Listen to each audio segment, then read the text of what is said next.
نومبر 2025 social media پر میں نے بھی دیکھا کہ امریکی صدر ڈونلڈ ٹرمپ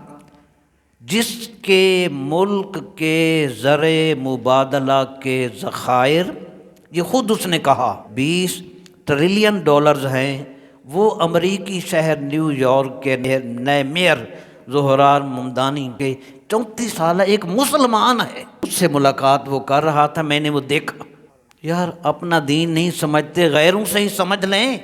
اس نے زہران ممدانی جو 1 جنوری 2026 سے اپنا عہدہ سنبھالے گا، اس سے امریکی صدر ملاقات کرتا ہے، اپنے پاس بلاتا ہے، اس کی فتح کو تسلیم کرتا ہے، اس کی تعریف بھی کرتا ہے، اس کے ساتھ مصافحہ بھی کرتا ہے، اور اپنے ملک کی بھلائی، نیو یارک کی ترقی کے لیے یقین دہانی اور ہر ممکن امداد کا وعدہ کرتا ہے۔ تو غور کا مقام ہے کہ امریکی صدر ایک مسلمان کے ساتھ ایسا رویہ اس نے پیش کیا دنیا کے سامنے۔ اس نے اپنی اعلیٰ ظرفی کا ثبوت دیا کہ اختلاف رکھنے کے باوجود ہم اپنے ملک کی ترقی کے لیے اپنے مخالف کے ساتھ کھڑے ہیں۔ مگر آج ہم قرآن اور صاحب قرآن امام الانبیاء صلی اللہ علیہ وسلم کو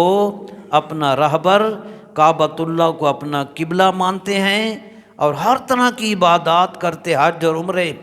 رمضان کے روزے، ہر عبادات کرنے والے آج ہم کہاں کھڑے ہیں؟ ہم دوسرے مسلمان کو برداشت کرنے کو تیار نہیں ہیں، نہ عالم عالم کو، نہ تاجر تاجر کو، نہ سیاستدان سیاستدان کو۔